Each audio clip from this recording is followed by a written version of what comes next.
Customer demand പ്രകാരം 2013 model Fortuner നമ്മൾ black and ഗോൾഡിലേക്ക് convert ചെയ്തെടുക്കാൻ വേണ്ടി പോവാണ്. പെയിന്റ് ചെയ്യാനായിട്ട് ആദ്യം സൈഡ് സ്കേർട്ടിങ്സ് ഒക്കെ റിമൂവ് ചെയ്ത് റൂഫ് കംപ്ലീറ്റ് ഗോൾഡ് അടിച്ച് നല്ല അടിപൊളിയാക്കി വെച്ചിട്ടുണ്ട്. അതിനുശേഷം നമ്മൾ ചെയ്യാൻ പോകുന്നതെന്ന് വെച്ച് കഴിഞ്ഞാൽ വണ്ടിൻ്റെ മൊത്തം ബോഡി പാർട്സ് അയക്കാന്നുള്ളതാണ്. അങ്ങനെ വണ്ടിൻ്റെ ഓരോരോ പാർട്സ് ആയിട്ട് കംപ്ലീറ്റ് അയച്ചെടുത്തിട്ടുണ്ട്. നമ്മൾ ഓരോരോ പാർട്സ് ആയിട്ടാണ് വർക്ക് ചെയ്യുന്നത്, ഇന്റീരിയർ അടക്കം. അങ്ങനെ സൈഡ് ബോഡി കംപ്ലീറ്റ് പ്രൈമർ അടിച്ച് ഫുള്ള് പെയിന്റ് അടിച്ച് വെച്ചിട്ടുണ്ട്. ഇത് ഫുൾ ബോഡി പെയിന്റിംഗ് ആണ്. ഔട്ടർ ബോഡി മാത്രമല്ല, വണ്ടിൻ്റെ ഓരോരോ പാർട്സും അയച്ചിട്ട് എല്ലാ ബോഡി പാർട്സും കംപ്ലീറ്റ് ബ്ലാക്കിലേക്ക് കൺവേർട്ട് ചെയ്തെടുത്തിട്ടുണ്ട്. ഈ കാണുന്നത് വണ്ടിൻ്റെ എക്സ്ട്രാ സ്കേർട്ടിംഗ് ആണ്, കസ്റ്റമൈസ് ചെയ്തിട്ടുള്ള സ്കേർട്ടിംഗ് ആണ്.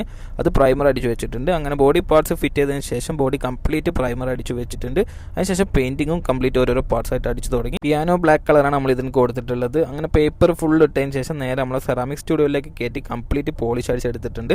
വർക്ക് കംപ്ലീറ്റ് ആയതിനു ശേഷമുള്ള റിസൾട്ട് ഒന്ന് നമുക്ക് നോക്കി നോക്കാം. ഇതാണ് വണ്ടിൻ്റെ കംപ്ലീറ്റ് ഔട്ട്ലുക്ക് എന്ന് പറയുന്നത്. വണ്ടി അട്ടിമുട്ടി മാറിയിട്ടുണ്ട്. എല്ലാ പാർട്സും നമ്മൾ റിമൂവ് ചെയ്തിട്ടാണ് അടിച്ചിട്ടുള്ളത്. അതുകൊണ്ട് തന്നെ നമുക്ക് വൈറ്റ് പുറത്ത് കാണില്ല. അപ്പോൾ ഇതുപോലെ എന്തെങ്കിലും ബോഡി വർക്ക് ഉണ്ടെങ്കിൽ നമ്മൾ ഈ കാണുന്ന നമ്പറിലേക്ക് കോൺടാക്ട് ചെയ്താൽ മതി.